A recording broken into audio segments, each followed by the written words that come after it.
repetition of the events that have taken place here in Los Angeles recently, we have to go to the root. We have to go to the cause.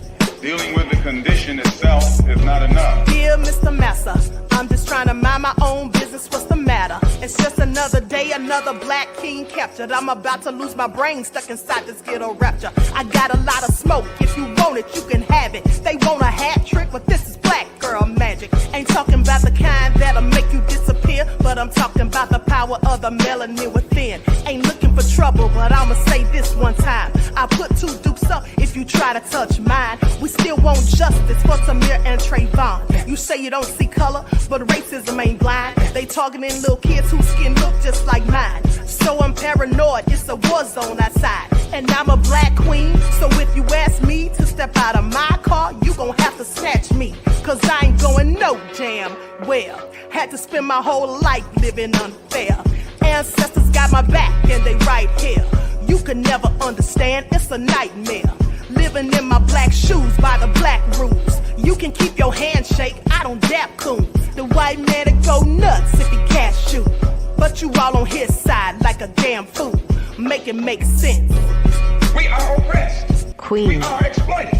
We are downtrodden. Make it make We are sense. denied not only civil rights, but even human rights. Amadeus. So the only way we're going to get some of this Amadeus. oppression and exploitation Queen. away from us or aside from us is come together Queen. against the common enemy. Who taught you to hate the texture of your Amadeus. hair?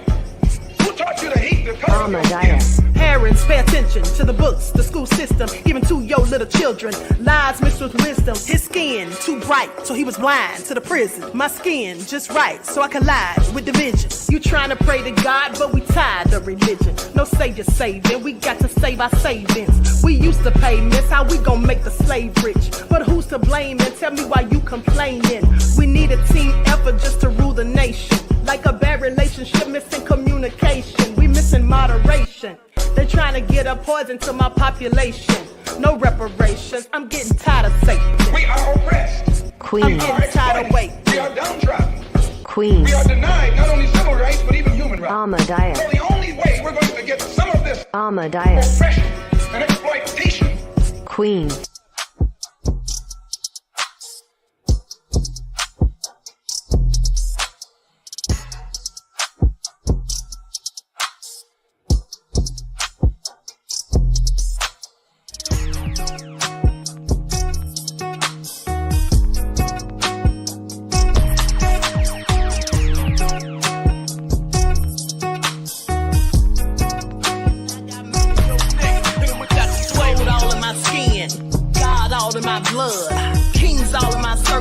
Touch one of mine and you're done. They show no love for the queen. Why you hating on me? Is it cause I'm free and I got Malcolm X in my jeans? I got dreams like King Luther, shed blood like Kunsa. You ain't helping my people, I ain't got nothing to say to ya. I want all the smoke like hookah. Talking reparations. America won't be great until they give us compensation. I'm like, I'm the hottest right now. See a bunch of lames out here trying to jock on my style. They be doing too much. I'm the queen, it's too easy. It's like they all in Popeyes, how they be talking so greasy. I just sit back and laugh while these haters get mad. So nefarious how they don't want my pockets with cheddar. I tell them they can do better. These snakes in the grass can leave a bite on your ass, cause y'all be trusting too fast. I got my foot on the gas, other one on their necks. Dropping receipts on haters, you better show some respect. I'm never facing regrets, we only facing the threat. This is the sound of Eric Malcolm. It's a cut on the gas, other one on their necks. Dropping receipts on haters, you better show some respect. I'm never facing regrets, we only facing the threat. Running through every challenge like a relay, break no sweat. It's a cold game, so I got that blanket with me. Now that my people awaken, ain't no going to sleep. I do not play by my piece, this time I'm playing for keeps. You talking slick, but when I see you like them ends, we gon' meet. And I got gold all in my skin, God all in my blood, kings all in my circle. You touch one of mine and you're done. They show no love for the queen, why they hating on me? Is it cause I'm free and I got Malcolm X in my jeans and I got gold all in my skin, God all in my blood, of the queen. Why they hating on me? Is it cause I'm free and I got Malcolm X in my jeans and I got...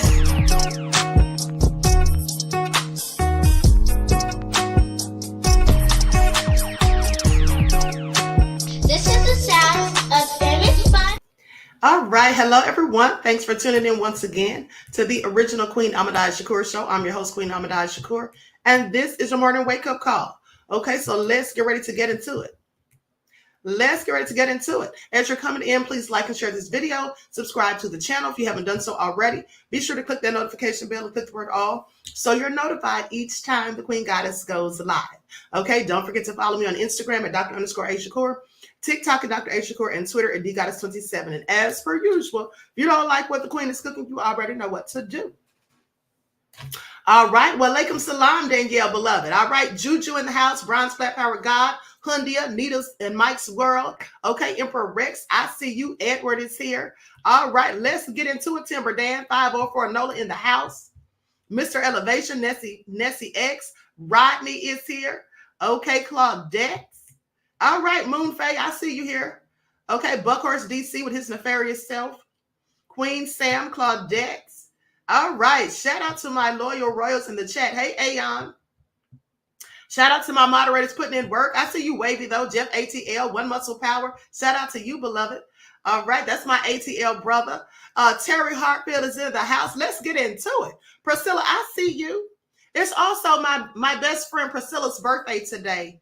Not Priscilla in the chat, but my best friend Priscilla. Shout out to Priscilla. Happy birthday, beloved. Okay, so let's get into it. Nandy Pearly. All right. Everyone get those likes up. Y'all, I'm sorry I'm late, but I was doing a TikTok, honey. Please pay attention. All right. The lovely T is here. All hell no. The crazy beach Aries is in the house. Okay, so let's get into it. Y'all know it's all nefarious. I finished watching the rest of it last night. Hold on for a second. Let me send this TikTok to my email real quick.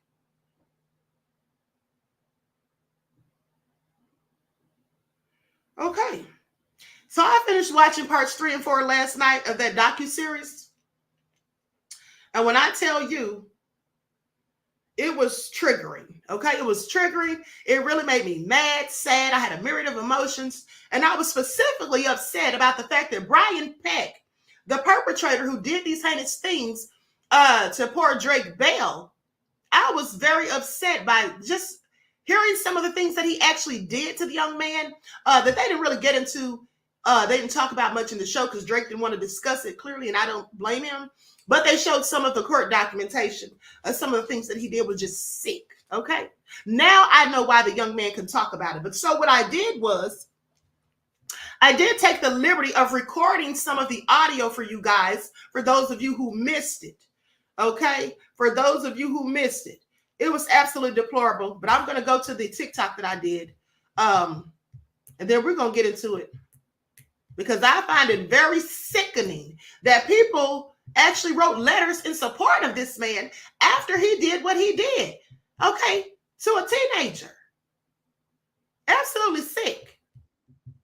Okay, so let's get into it. Everyone, please get those likes up. Please like and share. I'm going to share this video, and then we'll get on into this commentary.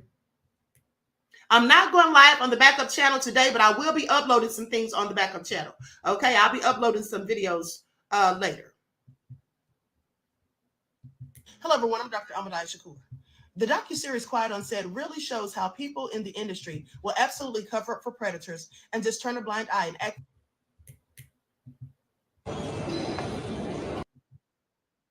Sorry, beloveds. Sorry, I clicked on something. Hold on. Let me go back.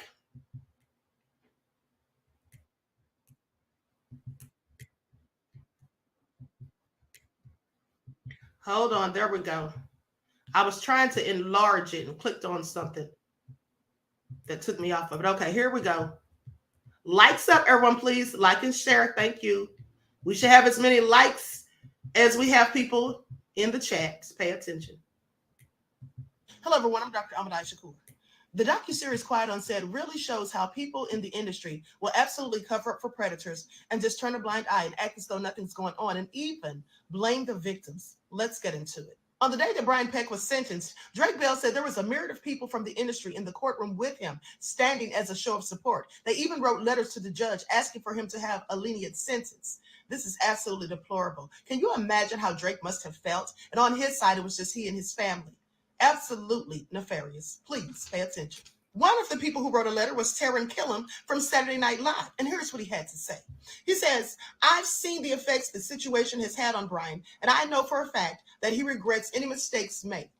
The only thing that he regretted, in my opinion, was being caught, okay, and having to pay any sort of consequences, since he'd done this for no telling how long, and people simply covered up for him and turned a blind eye. Please pay attention.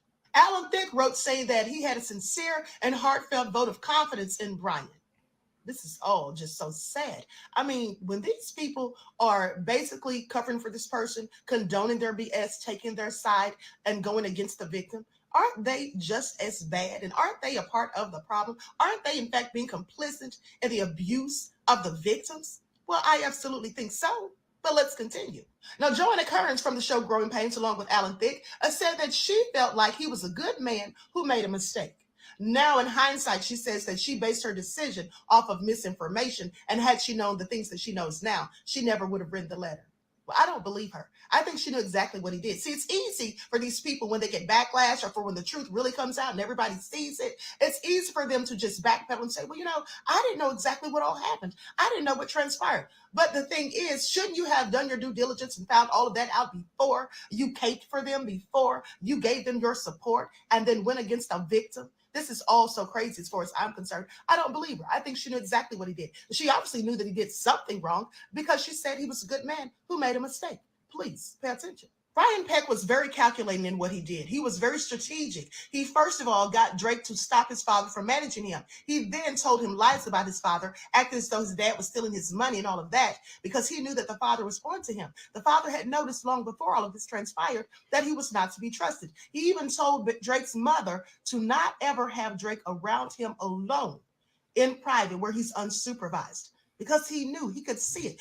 Some people have intuition. They can just feel things in their spirit. They can just see the wickedness within someone. And that's clearly what his father saw. And this man did everything he could to isolate Drake from his father so that he could carry out his nefarious and heinous actions upon him. The things that he did to that young man are unspeakable. If you read the documentation from the court transcripts, it's all so nefarious. You see, people like Alan Thicke, Joanna Kearns, and Taran Killam, and others who wrote letters in the defense and for support of Brian Peck, those people are the sort of people that allow these things to continue, because they will always just turn a blind eye, give them support, and make excuses for their nefariousness. Please pay attention.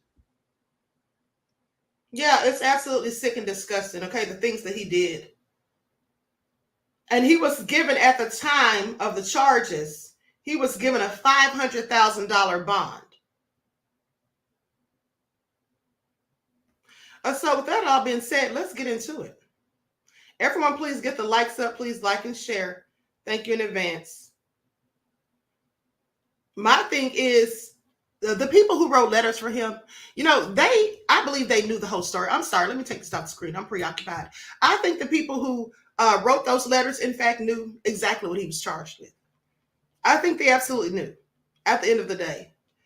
And it's the same thing with the guy, what's his name, Tim Matheson from that show, that 70s show, okay? The people that wrote letters for him after what he had done. Like, this is just all crazy for me. You see, I find it interesting that some people don't want to tell the truth about people, and they want to cover for people just because it happens to be someone you like. If I like you and I find out that you're a whole predator and this is what you've been doing, no, I don't like you anymore. Okay, I'm not going to take up for you. I'm not going to defend you. Okay, if people are lying on you, that's a whole nother story. But I'm going to have to see hardcore proof that they're lying. I'm going to have to know you're real good, and I'm going to have to see hardcore proof. Okay, at the end of the day, for Joanna Kearns to sit there and say that she made her decision based off of misinformation. Well, here's the thing. Who did she get the misinformation from? Brian Peck? Because, of course, the perpetrator is not going to tell the truth about what they've done. They're expected to lie. So why would you listen to them? at the end of the day, I think a lot of these people are just freaks themselves, and they defend these people because they don't have a problem with it, because they know that's just how it goes down in the industry. That's what I think. Do you all think for 30 years, 3 whole decades, that nobody knew what Harvey Weinstein was doing? Of course people knew. They later said after he was convicted that it was an open secret. So you all think nobody, all of these people who wrote these letters, let me give you the list of them, because it was more than just the ones I spoke on. Let me give you a list of the people who, in fact, wrote letters for this man. At the end of the day, the thing is, you think they hadn't heard things about this man? You think they hadn't heard about the things that he was doing? I'm pretty sure they had. Okay, I'm pretty sure they had. Now here it is right here. Here are some of the people who wrote letters. James Marsden of Jury Duty. He told the judge that he had known Peck since he was a teenager. And he said, I assure you, what Brian has been through in this last year is the suffering of 100 men. Oh, do y'all hear that? The suffering of 100 men? He's the one suffering after what he did to Drake Bell when he was 15 years old. I find this all interesting. And then Ron Melendez of General Hospital. He said in his letter that Peck was a good man and said Brian made a large mistake, but it was not his alone, implying that Bell's parents were partially to blame. So now it's the parents' fault. Will Friedel of Boy Meets World said, Brian has always shown himself to be a man of integrity and honor, but has since said publicly that he was unaware of the true situation and regrets the letter. See, they all want to now act like they didn't know, like they really didn't know what went on. But what they did know is that he was convicted. They knew that he was convicted because they were at his sentencing hearing when they gave these letters and begged for him to get a lesser sentence. So they convinced me with it, but let me continue. Ryder Strong of Boy Meets World said malicious is an anti-ethical, is so anti-ethical to his nature. It's impossible for me to comprehend a situation that would lead him to do something illegal or even inappropriate. Now he has expressed regretting writing the letter. Yeah, I find it interesting. Both Boy Meets World stars have also discussed being victims of Peck's grooming. So let me get this straight. They wrote the letters saying that they didn't think he did anything and they supported him. And then now in hindsight saying they regret it. But they now claim that they were groomed by him too. Somebody make that make sense. So if they were groomed by him too, as they claim themselves, well, that would mean that they absolutely knew that Drake Bell was 9 times out of 10 telling the truth. Let me continue. These people are sick, okay? Absolutely sick. Kimmy Robertson of Twin Peaks. Now, she appeared on Drake and Josh, and she wrote a letter and accused Bell of pressuring Peck, saying that he totally took advantage of Brian's willingness to help anyone who needs it. So she blamed Drake Bell for what this man did to him, said that he took advantage. How does a 15-year-old take advantage of someone in their 40s? Beth and Rich Corwell, who were directors on several Nickelodeon shows, the husband and wife said in their letters, every show that Brian and I have worked on together has had children on it, and no issues has been reported prior to this one. They also said that they would work with him again and recommend him for future work. Yeah, which apparently they did, because he now works for Disney. Or I'm sorry, not right now, but he later went on to work for Disney. They later told Quiet on Set producers that they had no input or involvement in the later casting of Peck to work on The Sweet Life of Zach and Cody. Now they're trying to backpedal. We didn't have anything to do with that, even though we did say that we would recommend him for work in the future. Please sit down somewhere. This is all so sick. I just want you all to pay attention, because the problem here is this. All of these people, like I said, who wrote these letters, these type of people, they are the ones who allow these things to go on, because these are the same type of people, the same type of people who would sit there and act like these people aren't doing anything wrong. And it was one lady, and I can't remember who it was specifically. I want to say that it was Joanna Kearns, but I'm not sure. But there was somebody who supported Brian Peck, and they had the nerve to say that, well, he wouldn't likely have done something like this unless he'd been tempted. He probably had just been so tempted until he just had to give in. What? So you're telling me that a 15-year-old child tempted a grown man, 40-something plus years old, to the point that he just did all those heinous things to him? These people are sick in the head as far as I'm concerned. Okay, I just want y'all to pay attention. It's absolutely crazy. It's absolutely crazy. And I'm not going to get into all the charges. He had 11 charges. He had 11 charges and faced, he had 11 charges, but he only was sentenced for 16 months in prison and only was finally convicted of lewd acts with a minor. Okay? He took a plea deal. He shouldn't have been given the opportunity to take a plea deal. Because here's the thing. Some of the things that he did to that young man, like, really is unspeakable. For one thing he did to him was, I'm trying to figure out how I can say this on ScrewTube.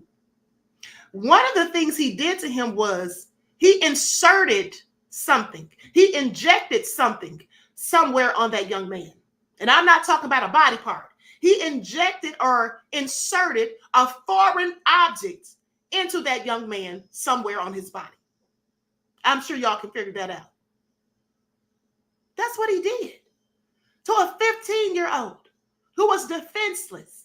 This poor child was thinking that he's going to lose his career because that's what Brian Peck told him. He thought no one would believe him, which clearly no one seemed to have done. And also, let's not forget that before these things happened, his father knew that something wasn't right. His father went to the staff and told them he didn't want Brian Peck around his son alone. He felt like he was spending too much time with his son. They isolated him. Then he became the problem.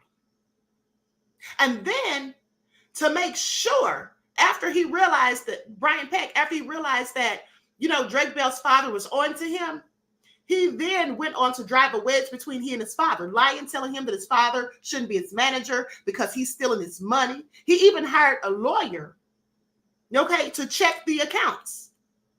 Drake's father had stolen nothing. It was proven that he stole nothing. The mother, she's the idiot, if you ask me. His mother was the idiot because to me, all she cared about was the money because she didn't notice anything strange. I find that interesting. And so when the father told her to keep their son away from Brian Peck, if that happened, wouldn't you think, like, why is he saying this? What's going on? Wouldn't you have been asking questions? Well, why do you think I shouldn't keep, have Drake around him? What do you think's wrong with him? Do you not trust him, and why? I'm sure he gave her the whole spiel. But nonetheless, she allowed Drake to be around that man even more because they ended up firing the father from being the manager and then allowed Brian Peck to pick up where he left off. So from then on, Brian Peck was taking this teenager to all of his auditions, and then he lived about an hour away from them. So he would tell his mother, I'm going to let Drake spend the night with me tonight because it's easier for me to bring him back in the morning than bring him back and get there at midnight. That was always his excuse. Meanwhile, he's doing all these heinous things to her son, and the poor child's afraid to tell. When this stuff all came to a head, when Drake got a girlfriend, and then he was at the girlfriend's house, and Brian Peck wanted to take him to Disney World or somewhere, and he kept calling his phone, and Drake wouldn't answer. So when Drake didn't answer his phone, Brian starts calling the girlfriend's mother's phone, starts calling the girlfriend's house on the landline. He was calling repetitively, just kept calling nonstop. So finally, the girlfriend's mother answered the phone and handed it to Drake. And after he got off the phone, Brian starts calling him again. Because now he's mad because Drake told him, I don't want to go with you today. I'm just going to hang out here tonight. So he didn't like that. So he kept calling. He was obsessed with this teenager. He was obsessed with him. Now, after he continuously calls, of course, by then, the girlfriend's mother is suspicious. So she calls Drake into the room in private and says, what's going on here? He's like, he just, he's okay. It's just getting a little weird. She's like, no, tell me what's going on. A grown man in his 40s is not going to be calling my daughter's boyfriend all these times. What is going on? So she knew that something wasn't right. But you mean to tell me Drake's mother didn't realize something was going on? And then finally, when the truth came out, Drake's mother then decides to call the police. But I'm sorry, I think she knew something was going on all along. I think that it was convenient for her because at the end of the day, she's making money because her son's making money. And I think that's the attitude of a lot of these parents. You can't tell me that after all the years we've heard about these rumors and all these things that we've heard about the industry and what happens to children in the industry, and we've seen all these child actors grow up to become adults with substance abuse problems, who grow up to have mental health issues. You can't tell me that still to this day that parents don't know that something isn't right. When some grown person wants you to drop your child off and let them keep your child for days and weeks and months even because, oh, I'm mentoring them, but you're not invited. You can't tell me that they don't know there's something wrong with a grown person who's emailing a child supposedly about business. Why aren't you emailing the parents? Why are you communicating with this kid? They don't know anything about business. Why aren't you contacting their manager even? You can't tell me some of these parents don't know. They do know. They know that something's not right, but they don't want to question it because they don't want to ruffle the feathers and stir the waters because they don't want to lose what they have. That's what it is. So they'll be quiet in many cases and just let it go. Selling out their own children. Now, I'm not saying all parents know, but some of these parents absolutely do. Okay, they can miss me with it. With that all being said, I'm going to share some audio from Drake and his father's commentary in a moment. But first, I want you all to take a look at some of these other images that I showed. I showed you some yesterday. And here's the thing. Remember, I showed you this picture yesterday, and I said that you all know what it looks like. Well, when I watched part 3 and 4, they said that on the set, that's what some of the guys were saying. That it was a bum shot. Take off the B and add a C. Okay, so they knew what they were doing, okay? Everybody on set knew what they were doing, but yet they continued to do it. And I'm going to show that picture again.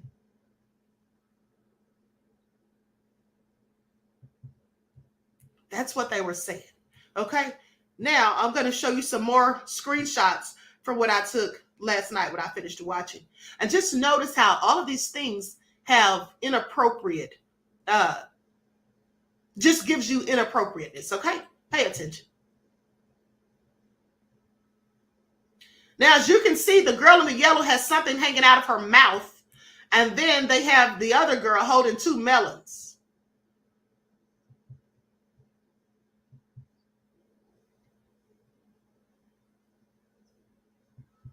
Now, they were squirting something into that child's mouth.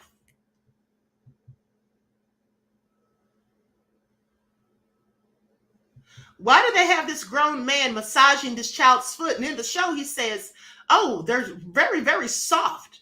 Now, one of the adults who formerly worked for Nickelodeon said that someone there seemed to have had a foot fetish because they were always having scenes where the children's feet were out and being used for certain things. I'm sorry, that's not one. But at the end of the day, here's another. Wrong one. Here we go. Now look at that. Now they had them sucking on that stuff. And there's other things that are just, all inappropriate as well.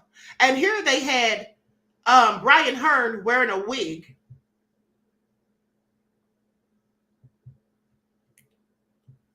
Okay. All this stuff going on. But I want you all to pay attention because someone asked a question. Someone asked the question during the docuseries. Someone said, if these shows are for children, why are they showing these adult-like things, right? I'm paraphrasing, but they said something like that. Why are they showing these adult things? Well, I'm going to tell you why. And I'm so glad you asked. You see, the reason they show those type of things and try to use it, depict it as comedy when it's not even funny, the reason they show those things is for X-Files. Okay, remove the X and put something else in front of it. You know what I'm saying? They show that for X-Files, for their enjoyment. Because you see, X-Files watch children's shows. You know why they watch children's shows? Because they're obsessed with children. X-Files are. So that's why they show these things for them that are watching. It's not for kids' enjoyment, because kids wouldn't even get it. They wouldn't even have a clue what those things were, simulating.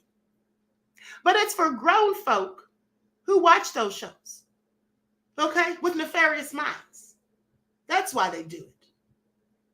Cory Feldman told us about this years ago. You all don't remember Cory Feldman told us all of this stuff that was going on in the industry years ago. Him and Corey Haim. May Corey Haim rest in peace. I'm going to show some footage of them too. But let's get into it, because now I'm going to play the audio from Drake Bell's commentary when he was speaking from his interview, shall I say. Lights up, everyone. Please don't forget to like and share. 363 people in the chat, 364. Okay, so can we get those likes up? Thank you in advance. Coming from someone like Brian, I was believing it because he's been in this business for so long and he must know more than us. Also because I was spending so much time more so around him than I was really my dad. I think Drake was so distraught over everything that he avoided me, which is understandable. He was under a lot of, I don't want my dad to be my manager, I feel guilty about that. And my mom and my dad had a very tumultuous relationship. They did not get along, and I think Brian saw that. So Brian really started getting into my mom's mind and telling her the same things he was telling me. He found an attorney to find out about Drake's financial situation. There was never any mishandling of any funds, but it was like an army against my dad. After that, Drake had stayed with his mom for about a week, and then I got a phone call from his mom saying Drake doesn't want you to be his manager anymore. And my dad was like, is this what you want to do? At that time, I said, I want what my son wants. It's killing me. It's hurting me.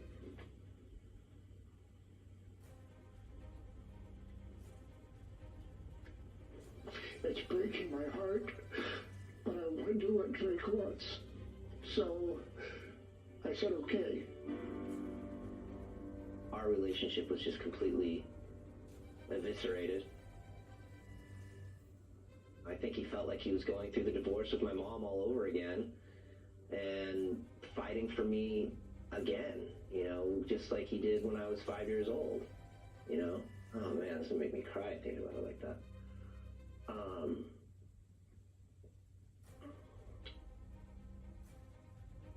I broke down and cried.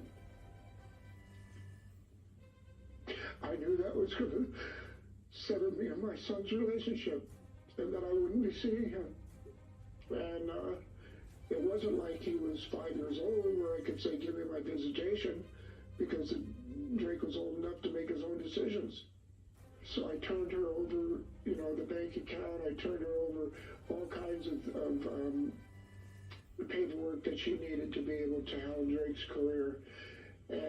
But I did say to her, and I said this to her in person, I said, but you never, ever leave Drake alone with Brian Peck, and you never let him be around him unsupervised, period, whatsoever. And Brian just absolutely tricked her. He knew that I loved going to Disneyland. Say, hey, me and my friends are going to Disneyland. Would you like to come? And we'd go spend the whole day there and have a great time. At this point, production for the Amanda Show was over. There was all this just time of floating around. We hadn't gone into production for Drake and Josh. And we hadn't shot the pilot. There was a huge gap. And then very, very quickly, Brian put himself in the position of what my dad was doing my whole life. My mom didn't want to drive to LA. She didn't like driving. So Brian would come and pick me up for auditions. I would end up staying the night because, well, I lived in Orange County, and I would have auditions, and then it would be, you know, easier to drive me home the next day instead of driving me home and getting me home at midnight or whatever excuse, you know, he came up with, and that's the way it happened for quite a while. He had pretty much worked his way into every aspect of my life.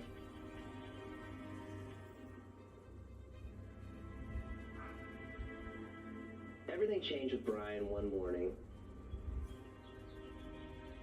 It's just everything.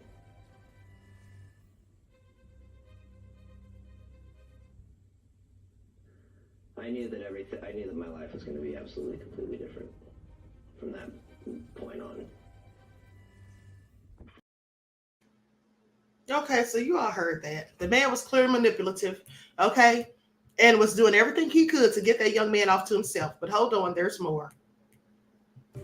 You know, I couldn't say I no longer wanted to go to Brian's house because then they're going to raise questions. Well, why don't you want to go to Brian's? And then, you know, he's so apologetic. Oh, this will never happen again. I'm so sorry. You know, that I don't know what got into me, and I crossed the line, and this will never happen again. And, well, he figured out how to convince my mom and everyone around to have me, you know, anytime I would have an audition or anytime I needed to work on dialogue or anything, I somehow ended up back at Brian's house. And it just got worse and worse and worse. And worse. And I was just trapped. And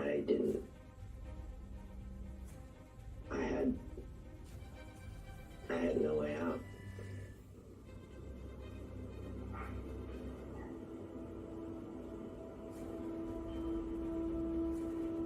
The abuse was extensive,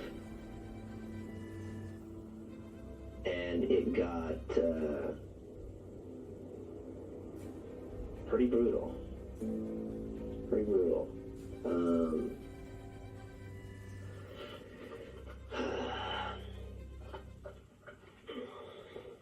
I don't know, I really don't know how to,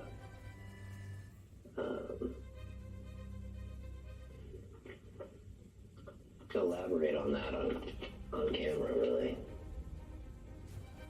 Wherever you feel comfortable, where you think. Why don't you do this? Yeah. Why don't you think of the worst stuff that someone can do to somebody? Assault. And that'll answer your question.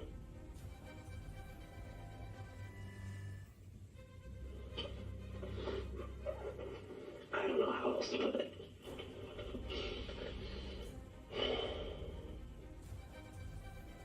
It was not a one-time thing. It was not a oops. No, it was, I mean,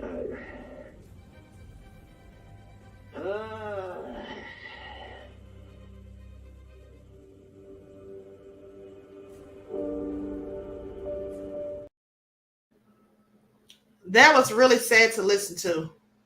Okay, here's the last part.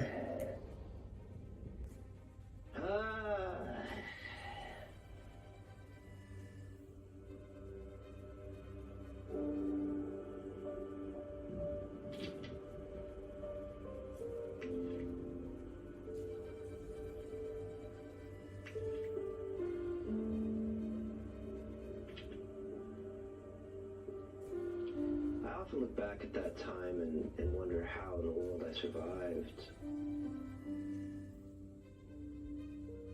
I remember all of the abusive events, but everything outside of that is very blurry to me, which is a bummer because I experienced a lot of great things in my life, in my career during all this time. But it was so overshadowed and ruined by what I was dealing with on the inside, that it made it really hard for me. I didn't feel like anyone knew anything. I was under the impression that this was just a big giant secret. I just hoped and prayed that one day it would just stop. And then I got a girlfriend, and I was basically spending all of my time at my girlfriend's house because I felt so safe there. And her mom took her about 6 seconds to catch on to what was going on.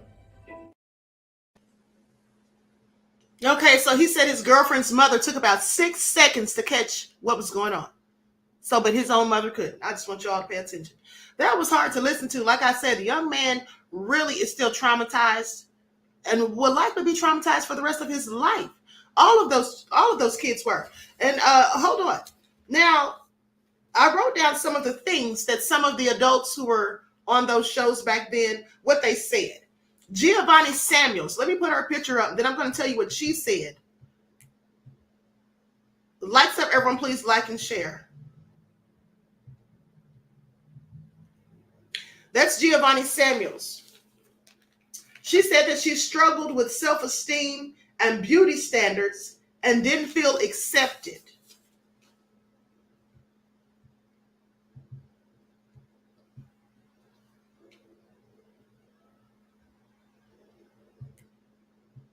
This is Brian Hearn. Brian Hearn said, a dark underbelly to child stardom.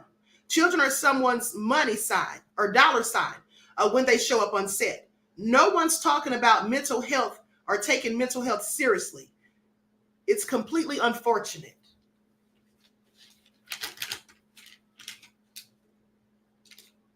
Yeah, and it absolutely is. It absolutely is unfortunate. And here's the thing.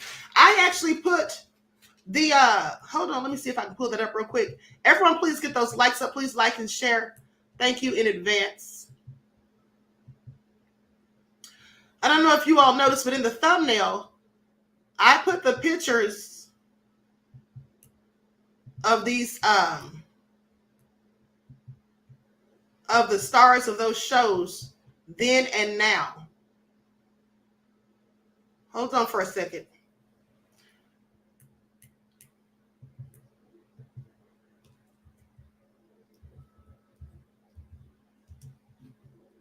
Okay, here we go.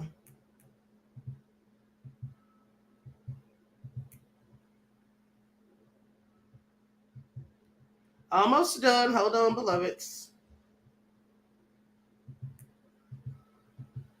Okay, so because I want you all to see who these people are, is I'm telling you what they said about all of this. Because, like I said, some of them will always be traumatized.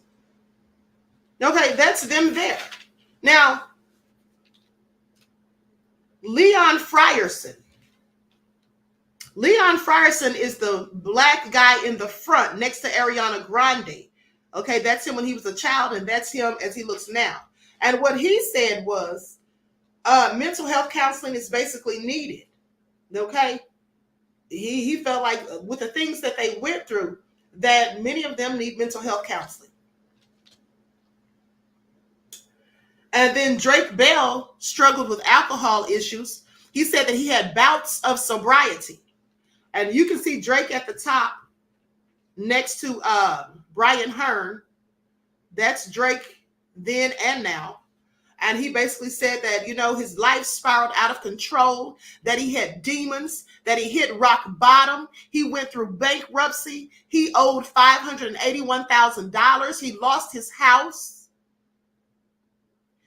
And he was crying. He cried, you know, when talking about some of these things.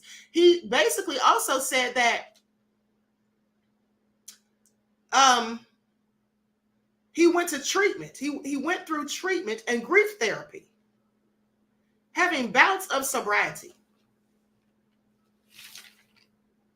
And then Kyle Sullivan, that's the guy with the glasses, okay? The white guy at the top with the glasses, that's him now. And then the dark-haired kid in front of him is him when he was a child. And he said the criminals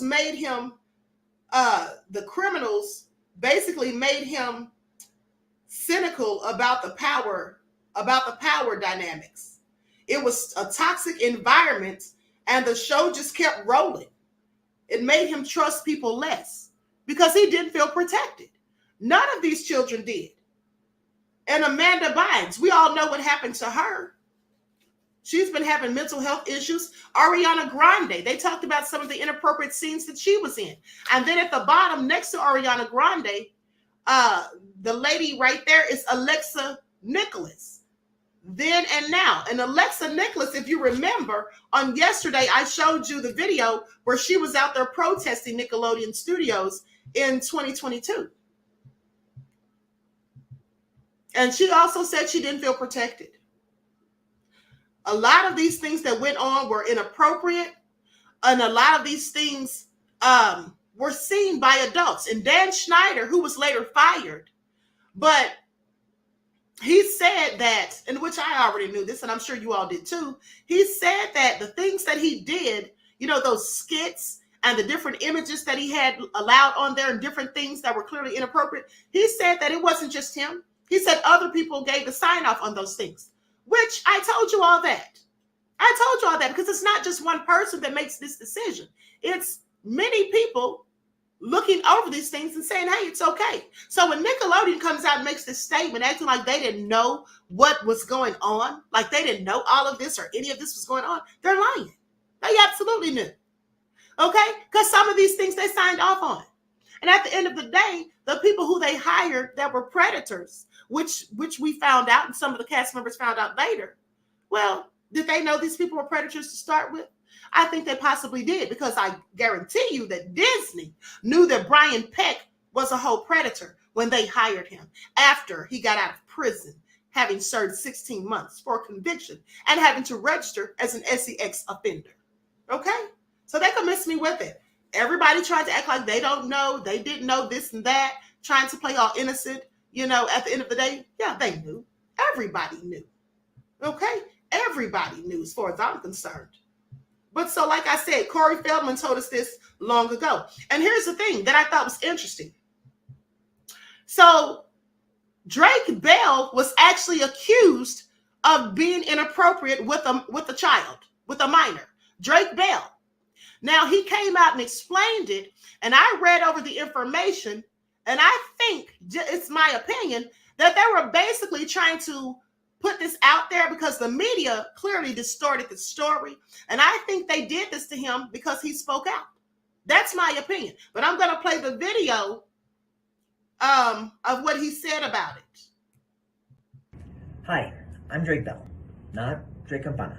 Soy Drake Bell, yo no soy Drake Campana. A lot of the news that you've been hearing, well, most of the news that you've heard recently is entirely false and wrong. And I feel that you deserve and I owe you an explanation. I didn't change my name, although I would love to. I've never moved to Mexico. I've never been a resident or a citizen of Mexico. I don't have a Mexican passport. I didn't get arrested. I didn't go to jail.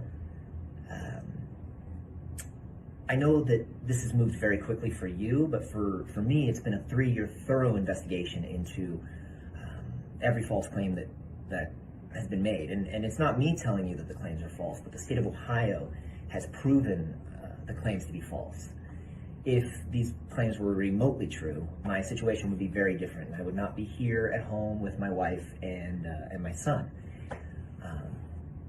But that being said, I'm not perfect. And I made mistakes. I responded to a fan whose age I didn't know.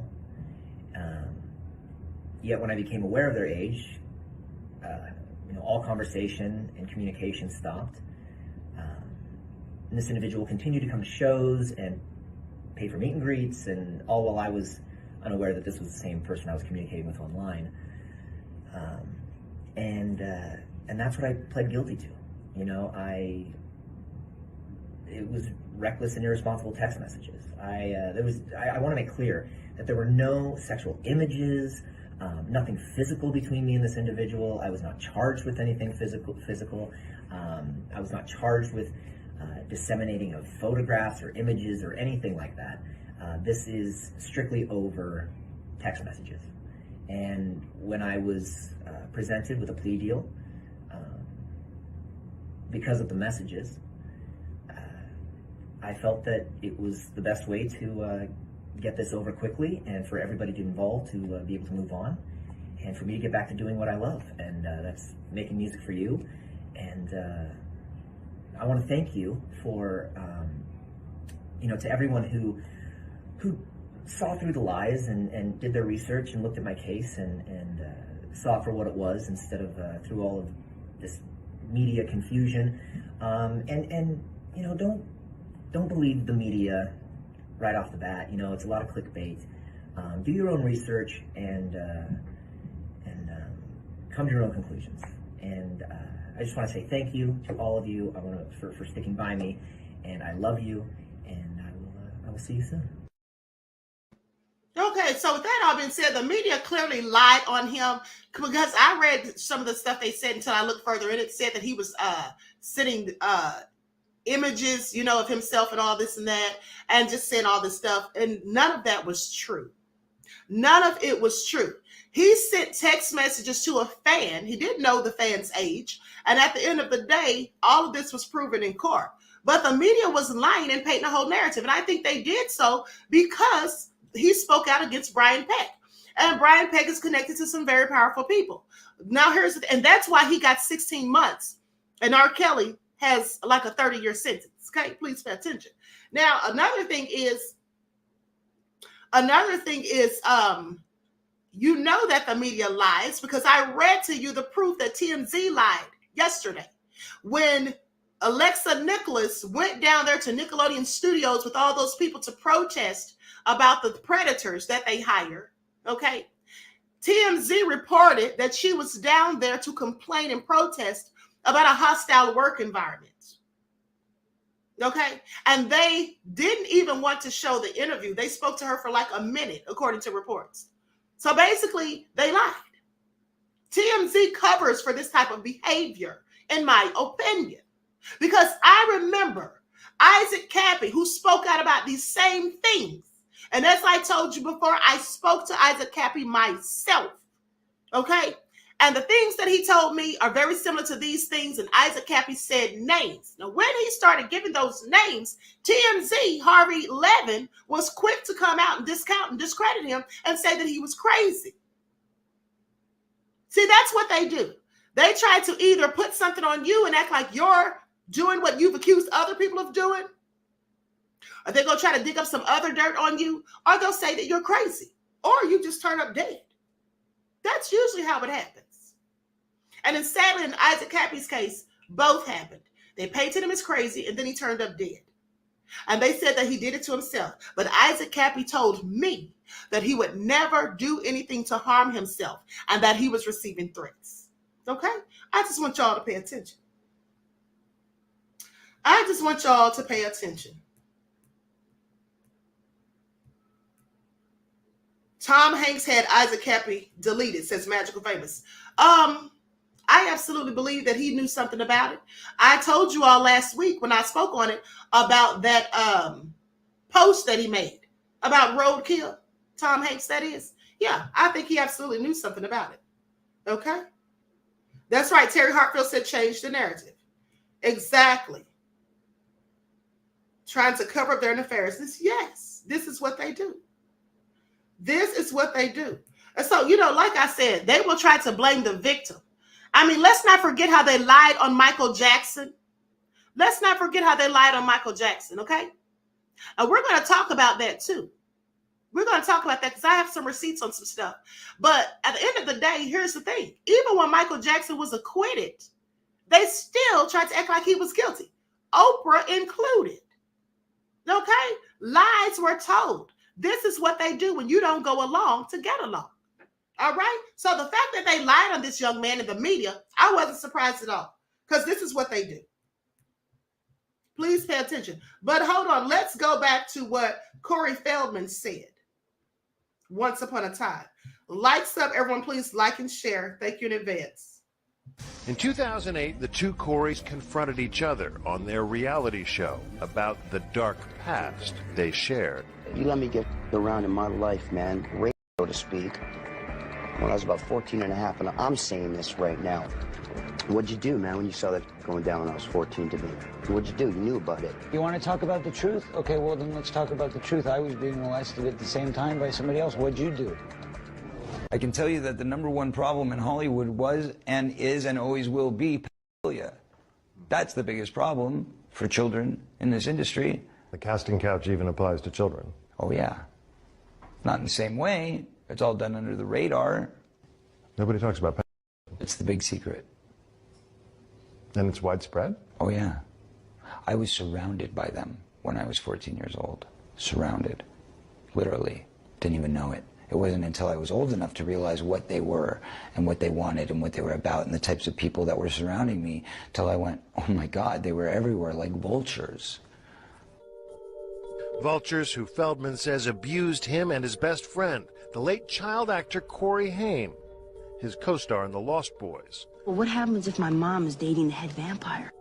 Feldman says the trauma of that pedophilia contributed to Haim's death. There's one person to blame in the death of Corey Haim, and that person happens to be a Hollywood mogul. And that person needs to be exposed, but unfortunately I can't be the one to do it. But the person that knows who did it and knows who he is watching right now, I guarantee you. Yeah. Intriguing. Yeah. There was a circle of older men that surrounded themselves around this group of kids. And they all had either their own power or connections to great power in the entertainment industry. Feldman won't name names. And he admits his friend had a struggle with addiction, which he says was a mechanism to cope with his demons. It was a symptom. It was a symptom, correct. You know, there's a lot of good people in this industry, but there's also a lot of really, really sick, corrupt people in this industry. And there are people in this industry who have gotten away with it for so long that they feel they're above the law. Absolutely true. But listen to what he said about Michael Jackson. Why are you sitting down talking to me? Why aren't you sitting down with the police right now? I've told the police. In fact, if anybody wants to go back to 1993 when I was interviewed by the Santa Barbara Police Department, I sat there and I gave them the names. They're on record. They have all of this information, but they were scanning Michael Jackson. All they cared about was trying to find something on Michael Jackson. Who you said, by the way, did not abuse you. Who Michael was innocent, and that was what the interview was about with the police in 1993. I told them he is not that guy, and they said, well, maybe you just don't understand your friend. And I said, no, I know the difference between pedophiles and somebody who's not a pedophile because I've been molested. Here's the names. Go investigate. There are thousands of people out there, Matt, who have this information. I'm not playing around. It's serious stuff, and I vow I will release every single name that I have any knowledge of, period. And nobody's going to stop me this time, as long as people support this. Okay, I meant to bleep that out when he said the P word. But at the end of the day, you heard it. He said they were trying to get him to blame it on Michael Jackson. Now, when he's telling these people who are actually doing these things to him, they want him to give up the goods on Michael Jackson, which there was no goods to give up because Michael Jackson didn't do anything. And they supposedly, the feds, that is, investigated him allegedly for 10 years and came up with nothing. And he was acquitted of all charges. Okay, I just want y'all to pay attention. But still, it's been demonized today by some devils. Now, here is Cory on Dr. Oz's show, basically naming what Dr. Oz named it. Cory didn't want to say the person's name, but Dr. Oz clearly said it, and I put the person's picture on the screen. We came up with this image, this man. I'm going to show you his picture. I want you just to confirm if it's the right person or not, okay? Is that him? That's him, the man who abused you. Did you give it to the LAPD? Yes. Can I share his name with America? Where do I put it? I just don't want, again, I don't have legal representation yet. Then let me, as the host of the show, try to reciprocate some of your braveness by sharing the name myself. Okay. The man whose picture I just showed to Cory, his name is Alfie Hoffman. What does that name mean to you? Well, he was the guy who ran Alfie's Soda Pop Club. And I met him when I was 12 years old. He ran Alfie's Soda Pop Club. Okay, and there was lots of young stars, children actors who went there. Okay, because I've seen the pictures. Now I find it all very interesting. Now he said he told the LAPD these things and gave them the information. How come none of these people were arrested? That's what you should be asking yourselves. He gave them the information, but none of these people were arrested. But hold on, listen to this. Because Barbara Walters showed no empathy and sympathy when Cory was on her show during an interview. She acted like he was doing the wrong thing by outing these people. Feldman said that he learned on therapy and focused that he leaned on therapy and focused on making music to help himself get through the trauma. There came a point where it was like I had to go back to trauma therapy, and I hadn't been in therapy for 15 to 20 years, he said. I have to deep dive into my spirituality and go.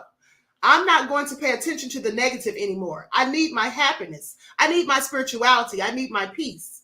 And the only one that's going to give me that is God. I'm a big believer, and I don't think that there's any way that I could have survived if I kept going the way that I was. Instead, I'm focusing on the positive things in my life. My family, my spirituality, my new album, my box set, and this new documentary about my music career.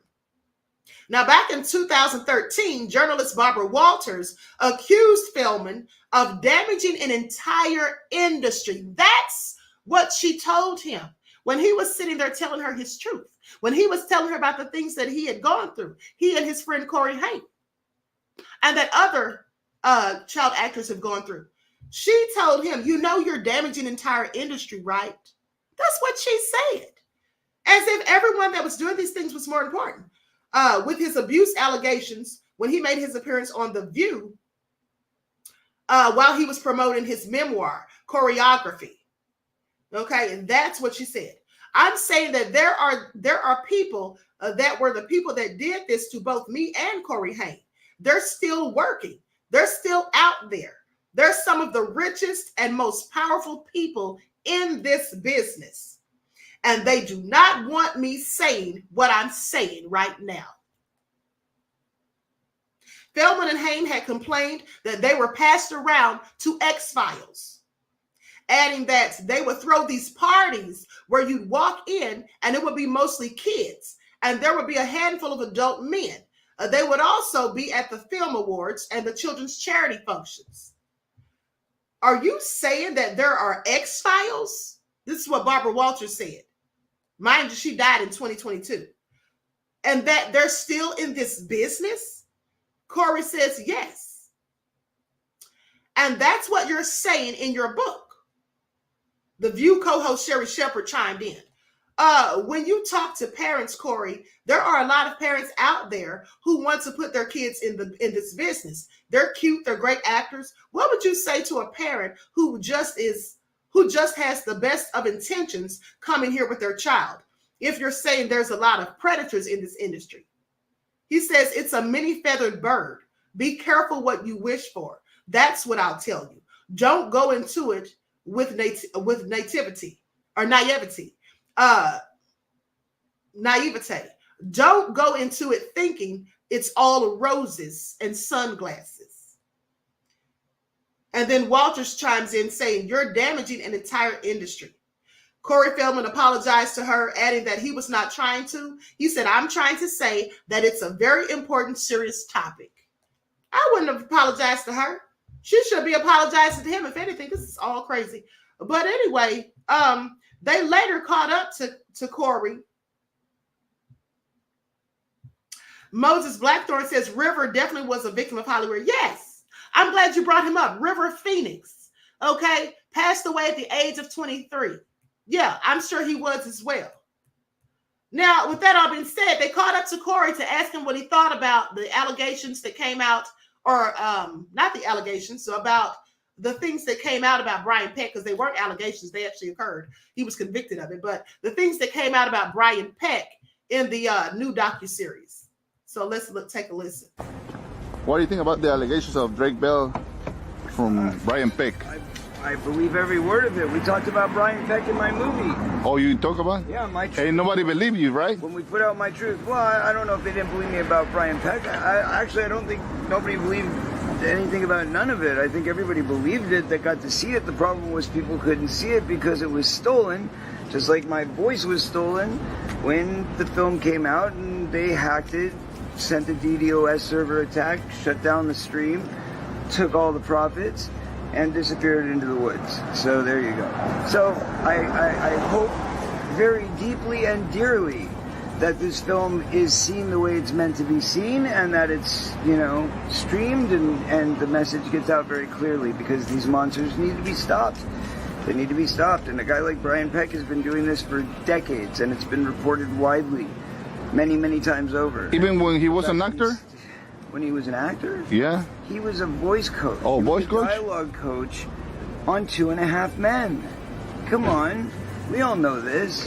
Mm-hmm. Yeah, and after he was, this was all reported in my film, by the way, but after he was convicted for his crimes, he was told he could not be anywhere around children, and somehow he was given a job.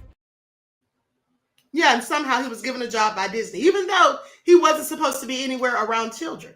But pay attention, because Disney has its own governing body. So if you're wondering, how would they be able to hire this man when he's not supposed to be around children? Well, because they have their own governing body, remember? They don't go by the regular laws in Florida. They have their own laws. So that's how that works. And now you should see why, okay? Because I remember, and once upon a time, I did a story on Disney back in 2020. And I do believe that there had been at least 10 predators that had been working there, okay, on or about the same time. And when the police were conducting stings at different amusement parks in the area, you know, basically trying to find out about predators, Disney shut them down. They wouldn't cooperate. And so just marinate on that for a second, if you will. Now, the actor Corey Feldman, who passed away in 2010, who was best friends with Cory Feldman, he passed away from complications due to illegal substance abuse and pneumonia. And they say he struggled with drug addiction, or I didn't mean to say that word, but clearly, he struggled with addiction since he was a teenager. Okay, since he was a teenager. And why do you think that was? Look what happened to Macaulay Culkin, Orlando Brown, Britney Spears. Okay, Todd Bridges. And I think I have a video of Todd Bridges too. Some of the stuff that he went to. Lights up. Oh, do you all remember the young man who played Alfalfa? Brandon Hall, who played Alfalfa in the Little Rascals movie? Yeah, let's hear what he had to say.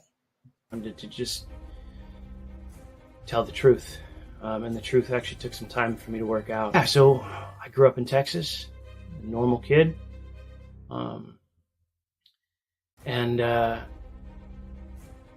What very few people, nobody at the time certainly knew, was that my biological father had been sexually abusing me for a long time, for a few years. He eventually went to prison for those same crimes against someone else's kid. And I just went on with my life. And then Steven Spielberg was casting for a movie called Little Rascals. Some of you might have seen it. And as you know, I got the job. I had never auditioned for a movie before. I had a big open call. I grew up watching the original Our Gang, and I had a pretty good Alfalfa impersonation, and I cut my rat's tail off. It was the early 90s. And I went in and got the job. So shortly after that day, a week, 2 weeks, I don't really know exactly how long, 2 men from that set began abusing me. And I've thought a lot about that. I thought a lot about how these predators have some sort of sixth sense for vulnerable kids, right? Or predators of other kinds, you know, having a sixth sense for just vulnerable people. And I remember feeling very angry. I still remember really being consciously aware of the fact that, at least how I perceived it at the time, 8 years old, that somebody wasn't protecting me, that I was supposed to be protected, and that went on. The abuse went on from, you know, movie to movie, from project to project for quite a few years after that. And it's something that I've only spoken about with a handful. I've worked to reconstruct those memories, and I have a deep fear of the wrong person ever being accused, and I don't have a clear enough memory from any of the events from my childhood to definitively. So he doesn't really remember who the person was, basically, and he doesn't want the wrong person to be convicted. This is all crazy, and likely because he put it in the back of his mind, because his trauma may have made him to forget. Okay, so please pay attention. This is all crazy. Now let's talk about Todd Bridges, and then I'm going to work my way up to Shirley Temple. I saw somebody said Shirley Temple and Judy Garland. Yes, we're going to talk about Shirley Temple in a minute, but let's talk about Todd Bridges. Bridges is speaking out from his jailhouse while awaiting trial. She said she loved me. She said she'd never lie to me. She said she'd treat me great. She said she'd always be my number one. But she never said she'd put me in county jail. But Bridges did land in the Los Angeles County Jail. He has pleaded not guilty to a charge of first-degree attempted murder. He's being held without bond. He and another man, Harvey Duckett, are charged with the shooting and knifing of a third man at this address in South Central Los Angeles. Bridges says his road to prison was a straight line, a line of cocaine. See, first you start with sniffing and snorting it. That's the average start. People say, well, I'd never freebase, which they're wrong. Because the same thing I said when I first started snorting it. Well, I'd never freebase, that's crazy. So I snorted for a couple of weeks. Pretty soon there's no more high in snorting it. So you gotta find another level, which is freebase. You start freebasing it, that high is instantaneously high. You're high. You're up there. Bridges' fall from grace came after a long, successful run in the series Different Strokes. He admits his problem was cocaine, but he says Hollywood itself was a big part of the cause. 95%, almost 98%, I follow Hollywood because Hollywood tends to, they rise you up to be this person, and then they just, wow, it's gone. They don't want to use you, they don't want to talk to you, they don't know you. Ironically, in the middle of all this trouble, Bridges has a new movie out, a low-budget horror film called Twice Dead. And in the odd logic of the movie business, Bridges thinks his incarceration is actually helping. The producers don't realize all this trouble that I'm in is just going to make me more popular with the people. I don't think they really realize that. I think if I do a movie, it's going to make people want to go see it. All they have to do is link the movie towards something like this. But for now, he has to deal with the charges he's facing and the life behind bars. Todd Bridges is speaking out from his jail. Okay, so this man ended up addicted to substances, and then ended up in prison for attempted murder. Let's not forget his co-host Dana Plato. She also was addicted to illegal substances, and she robbed a store. Okay, and then she took her own life. Okay, so this is all sad. These are some of the things that happened. But let's continue. Likes up, everyone. Please like and share. And by the way, Todd Bridges did admit in an interview, and I couldn't find that interview. I didn't have time to look for it, but he did admit in an interview that he had things done to him when he was a child as well. Darker side of her fame and Hold on, I didn't mean to go to that right away. Hold on. It's comfortable up here. Hold on. Okay, I guess I'll start right there because I thought I had another thing with Todd Bridges, but let's continue. Fox. I went to MGM for one picture. Thank goodness, only one. And when I got there with my mother, we were separated. She went into the office of Louis B. Mayer, and I went into the office of Arthur Freed. And he was going to talk to me about a movie he wanted to put me in. I'm 12 years old, you know. And I thought he was a producer, but instead he was an exhibitor. And I'd never seen anyone naked before, except myself. So I had no clue about what was happening. And so it struck me so funny, I laughed at him. And I laughed uproariously. I had tears, you know, and he got infuriated. And he said, out, out, out, go. Did you tell your mother? Well, I was very quiet. I went down and met her in the lobby of the administration building. She came out very quietly from Louis B. Mayor's office. And we walked hand in hand silently to the car, which was unusual. We got in the car driving home. I said, Mom, you won't believe what happened to me. And I told her what happened, and she got kind of quiet. And she said, well, you don't know what happened to me. And Louis B. Mayer wasn't as bad as Freed was to me. But he came on to my mother. And so we both decided that we didn't like MGM much. It was, you know, it was better at Fox. Absolutely deplorable, okay? And I saw on the comments on that video when it was on TikTok, I saw people saying, well, why is she laughing? It's not funny. No, it isn't funny. It absolutely isn't. But I think that she was laughing maybe out of nervousness or just, you know, sometimes you got to laugh to keep from crying, because she even said when the man came in there in his birthday suit that she started laughing uncontrollably, okay? So sometimes that's a nervous reaction. But hold on. But let's talk about Shirley some more, because when she was about 5 or less, she was in this movie called Baby Burlesque. I'm sorry, what? This is absolutely nefarious. Please pay attention. It's comfortable up here. For the start. Sorry, wrong video again. Hold on. Darker side of her fame and uncover the resilience behind the smile of this tiny superstar. A star is born. Have you ever wondered what it takes to become a Hollywood legend?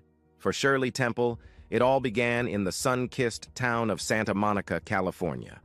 Her story is one of prodigious talent discovered at a tender age, and a journey that would shape the entertainment industry forever.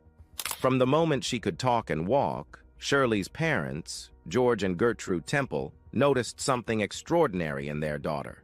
Her charming smile, sparkling blue eyes, and a lively personality were her earliest assets. But it was her natural flair for singing, dancing, and acting that truly set her apart. At the age of just 3, young Shirley made her screen debut in the film Baby Burlesques, a series of short films produced by Educational Pictures in the early 1930s. These films, known for their satirical take on popular adult movies of the time, featured toddlers in miniature versions of adult roles, complete with witty and often tongue-in-cheek dialogues. Shirley Temple's ability to deliver lines with a maturity beyond her years, combined with her boundless energy and captivating screen presence, left a lasting impression. At a time when most children were taking their first steps and forming their first words, she was already stealing scenes and capturing the hearts of audiences. The trajectory of Shirley's career can be traced back to her mother, Gertrude Temple. Gertrude, a resilient and ambitious woman, recognized the potential in her daughter and was determined to nurture her talent. She took on the role of a stage mother with strength and commitment, guiding Shirley through the complex world of showbiz. It was under her watchful eye that Shirley began her journey as a child star. As Shirley's appearances in Baby Burlesques garnered attention, it became clear that she possessed a rare gift. She could effortlessly sing, dance, and act with a maturity that belied her age. Audiences marveled at her precociousness, and Hollywood took notice. But it was not just her talent that set her apart, it was also her iconic hairstyle. In the world of Hollywood stardom, image is everything.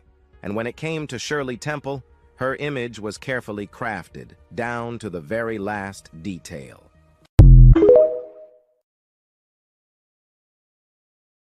Okay, so can you imagine a grown man walking into the room with a 12-year-old in his birthday suit? That's absolutely deplorable. And here's the thing. In that movie, Bivlin said it was nervous laughter. Yes, absolutely.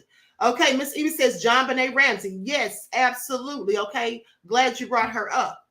At the end of the day, you know, that movie that she played in Baby Burlesque, there was a scene, and I couldn't find that clip, but there was a scene in that movie where she's talking to a little boy and he asks her something and she says, oh, that's going to cost you a lollipop. I'm not cheap. Now I want you all to pay attention to that. That's going to cost you a lollipop because I'm not cheap. implying that she was for sale. This is what they had a child doing, 3 years old. Now, I thought it was crazy enough when we find out that Brooke Shields in 1978 at the age of 12 played in a movie called Pretty Baby, where she played a child prostitute along with Keith Carradine, and was full frontal in her birthday suit, brought out on a silver platter with adults sitting at a table to bid on her. That was the movie that came out. Now, I'm quite sure now it's been banned because we all know what that is now. But back then, they didn't think that was a problem. Natasha Kinski starred in a movie, I think it was called To the Devil a Daughter. And it was actually filmed in Germany. Now, they may have different laws over there. But she was full frontal birthday suit at the age of about 12 or 13. So this is something that has always gone on. This isn't anything new. They said there were rumors. You all remember, those of you my day ones, when I reported on Disney. Walt Disney himself, there were allegations of him being in love with Danny Driscoll, I believe was his name, the little boy who played Peter Pan. Okay? Yeah, absolutely crazy. And then Brooke Shields was also in that movie Blue Lagoon with Christopher Atkins when she was 15 years old. And again, partial birthday suit. Twisted Logic said, but the parents agree to this for money. Yes, of course they do. Absolutely. Some of these parents, like I said, sell their children out. It's all so deplorable. And quite frankly, nefarious as far as I'm concerned. Okay? But here's the thing. I'm going to say this before I close out. So Cory Feldman, he and Corey Haim did this documentary. And the documentary, according to him, as you heard him say, was hacked. They tried to sabotage it, or did sabotage it, so that it wouldn't be shown because they didn't want people streaming it and to see it.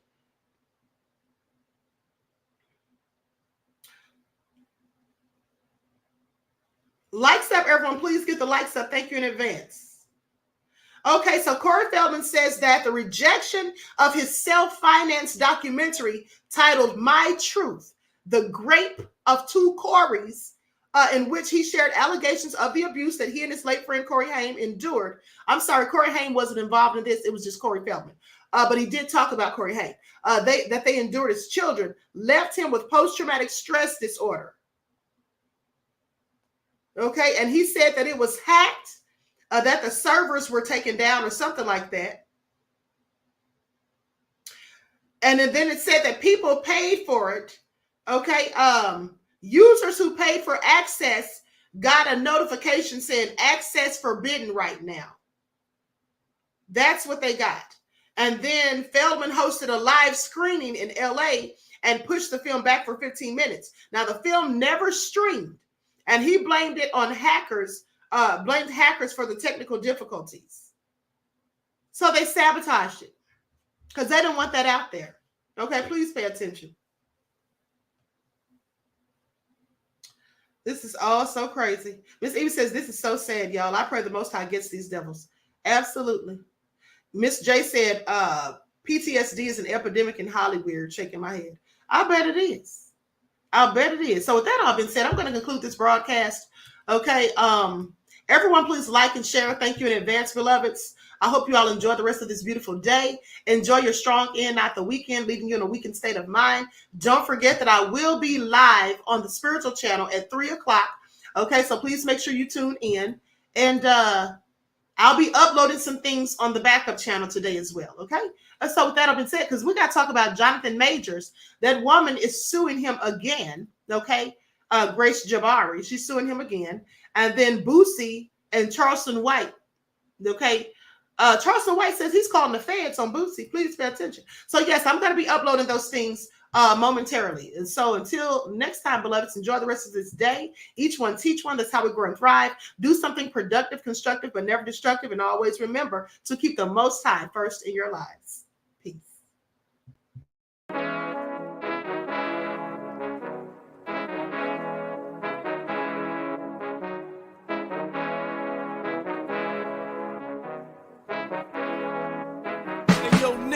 With that gold all in my skin, God all in my blood, kings all in my circle. You touch one of mine and you're done. They show no love for the queen. Why you hating on me? Is it cause I'm free and I got Malcolm X in my jeans? I got dreams like King Luther, shed blood like Kunsa. You ain't helping my people, I ain't got nothing to say to ya. I want all the smoke like hookah. Talking reparations, America won't be great until they give us compensation. I'm like, I'm the hottest right now. That's See right. A bunch of lames out here trying to jock on my style. They be doing too much. I'm the queen, it's too easy. It's like they all at Popeyes, how they be talking so greasy. I just sit back and laugh while these haters get madder. So nefarious how they don't want my pockets with cheddar. I tell them they can do better. These snakes in the grass can leave a bite on your ass, cause y'all be trusting too fast. I got my foot on the gas, other one on they necks. Dropping receipts on haters, you better show some respect. I'm never facing regrets, we only facing the threats. Running through every challenge like a relay, break no sweat. It's a cold game, so I got that blanket with me. Now that my people awaken, ain't no going to sleep. I do not play by my piece, this time I'm playing for keeps. You talking slick, but when I see you like them ends, we gon' meet. And I got gold all in my skin, God all in my blood, kings all in my circle. You touch one of mine and you done. They show no love for the queen, why they hating on me? Is it cause I'm free and I got Malcolm X in my jeans and I got gold all in my skin, God all in my blood, kings all in my circle. You touch one of mine and you done. They show no love for the queen, why they hating on me? Is it cause I'm free and